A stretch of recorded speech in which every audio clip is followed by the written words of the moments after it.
د ننګرهار پوهنتون ساینس پوهنځي د ریاضي او فزیک څانګې محصلانو داسې بي پیلوټ الوتکه جوړه کړې چې د 1500 متره په لوړوالي او د نږدې 2 کیلومتره په واټن الوتنه کولی شي.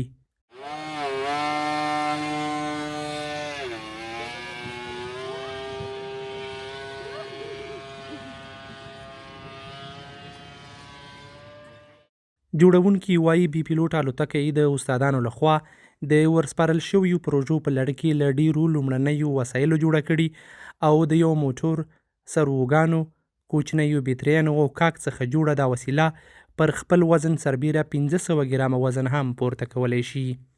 د دوی په خبره که تجهیزات ولري، جوړونکي ډلګۍ یوازې په 3 ساعتونو کې ورته بي پیلوټ الوتکې جوړولی شي. دې کې چې موږ کوم مواد استعمال کړي دا په افغانستان کې ناسه کم پیدا کېږي خو بیا هم پیدا کېږي. نو دا موټور ده پکې او دا سروګانې دي او کنټرولر ده پکې، ریسیور ده او دا فلاسکي ده. د کنټرول لپاره موږ شاته 2 عذرونه ورکړي دي. د هغې په واسطه دلته د ریموټ سره کنیکټ کېږي، سروګانو سره، او په هغې باندې کنیکټ کېږي.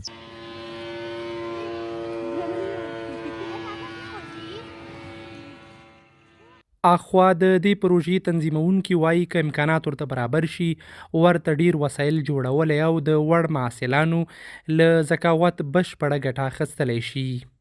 او که چېرته نور امکانات وي د دې پرمختللي شکل لکه F-15 ډرون یا نور دغه ورته جوړ کړو ورته، او همدارنګه که چېرته وسایل وي او مالي سپورټ وي نو مختلف نوع شیان کولی شو چې جوړ کړو ورته.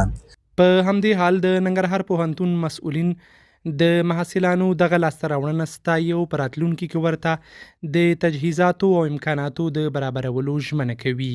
زه په دې برخه کې د ساینس پوهنځي د قدرمن رهبرۍ نه، قدرمن استاد نه چې محصلینو د لارښوونې لاندې دغه ډرون الوتکه جوړه کړې ده او د هغو زیارکښو مبتکرو او نوورو محصلینو نه د زړه تله مننه کومه چې خپل مسؤلیت چې دوی ته ورسپارل شوی په ښه ډول سره ادا کړی دی او د ننګرهار پوهنتون دپاره یوه لاسته راوړنه او یو ویاړ ترلاسه کړی دی.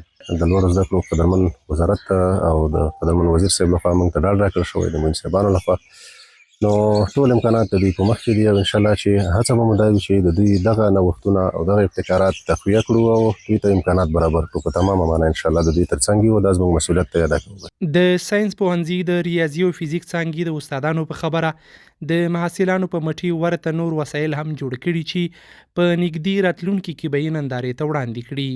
تر دې وړاندې د ننګرهار پوهنتون د کمپیوټر ساینس پوهنځي محصلانو د نابیناو لپاره زیرک امسا او عینکې جوړې کړې وې چې د خلکو له تاوده هرکلي سره مخ شوې وي.